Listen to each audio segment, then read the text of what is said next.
This is Franny. She's always looking fresh, and you know she's about her shoe game. This is Zoe Halbert. She's very fashionable, an upcoming actor, also in yearbook. This is your main money man, Lucas James. He's a talker guy, a radio guy, and he's also a human disco ball. This is famous rapper, Young James, author of Indians Baby.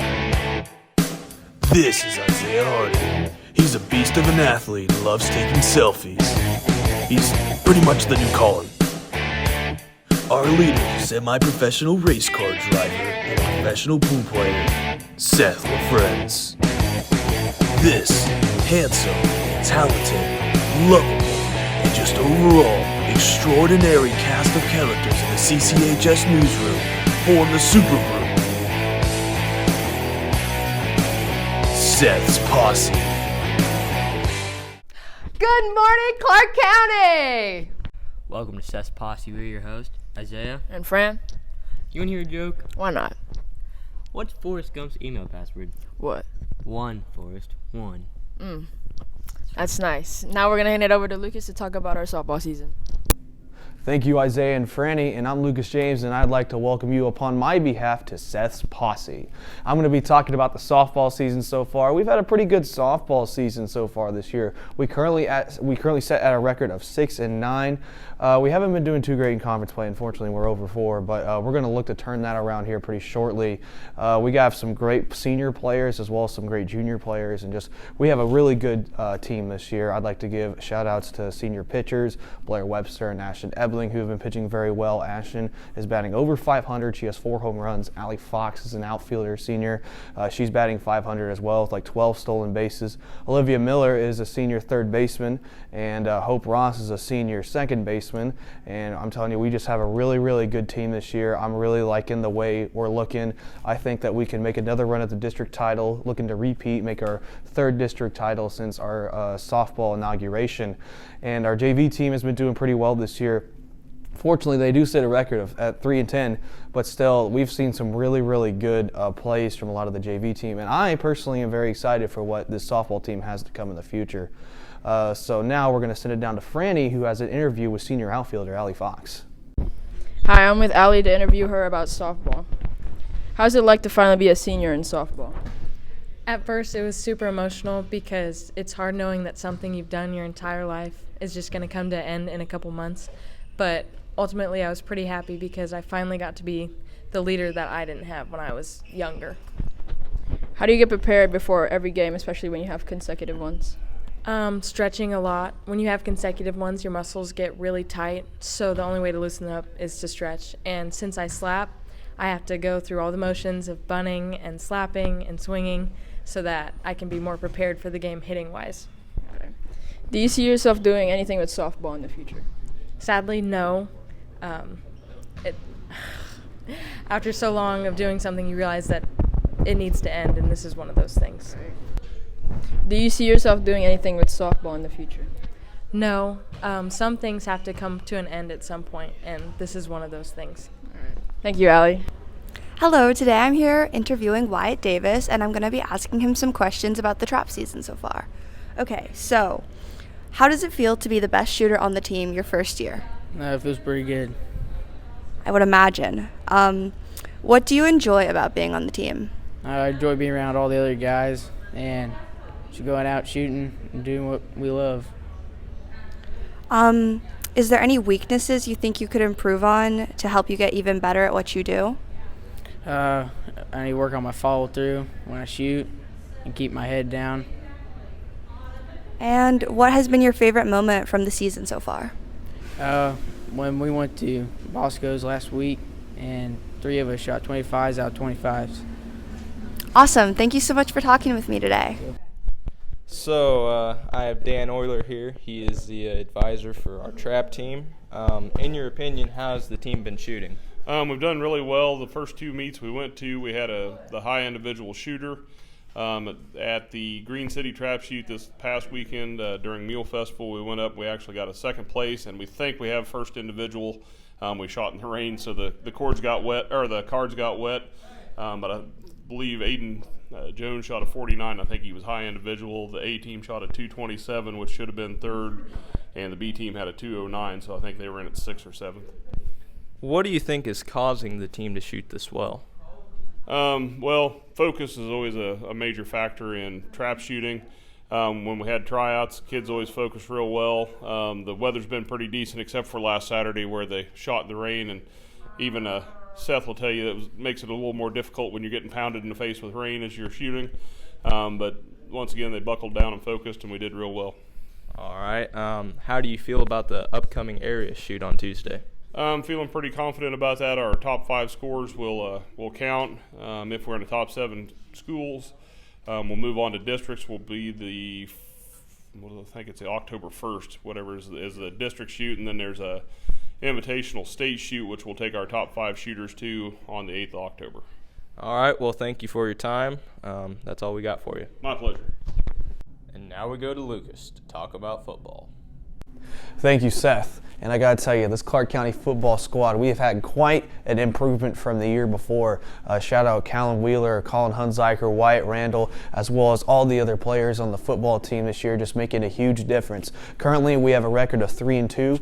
That will probably change by the time this video goes up, because on Friday, which is actually tomorrow, we play our senior night game against the Centralia Panthers. Really excited about that. We've had a really good season so far this year, winning our first 2 games against the Scotland County Tigers and Princeton Tigers.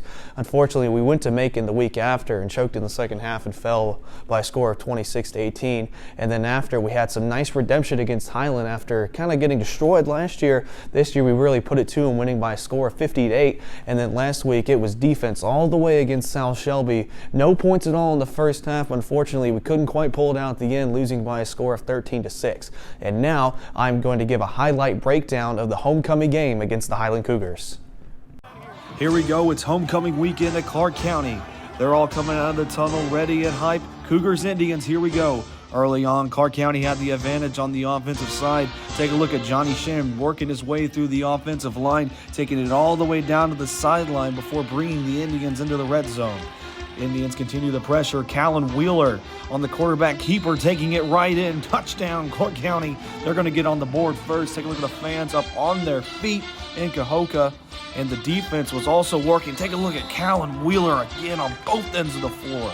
Just absolutely meeting him at the line.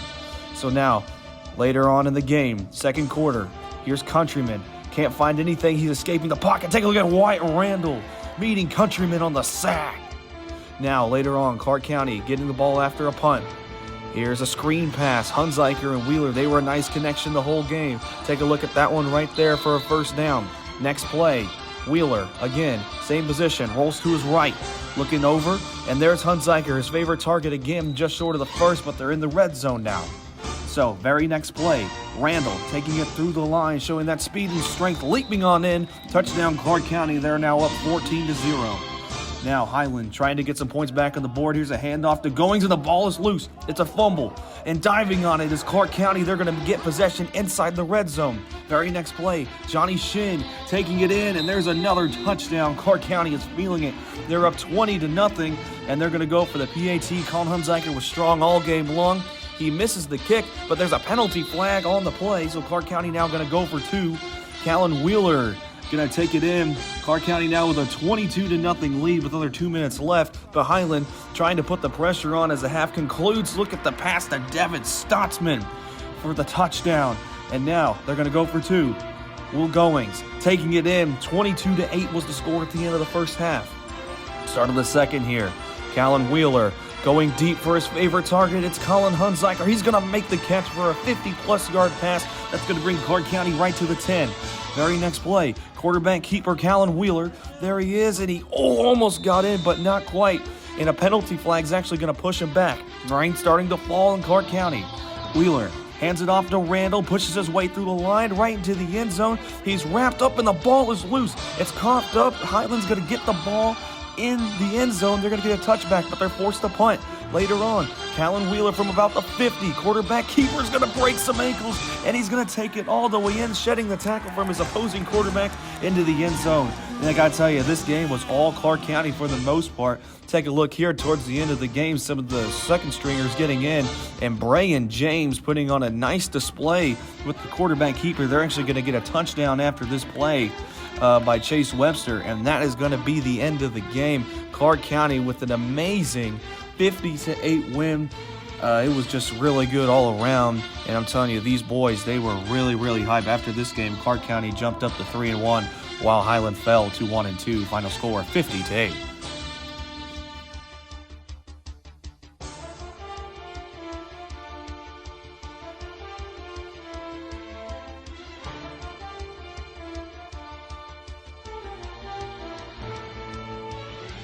Howdy, everybody. I'm here with senior football player Wyatt Randall. Wyatt, how are you doing today?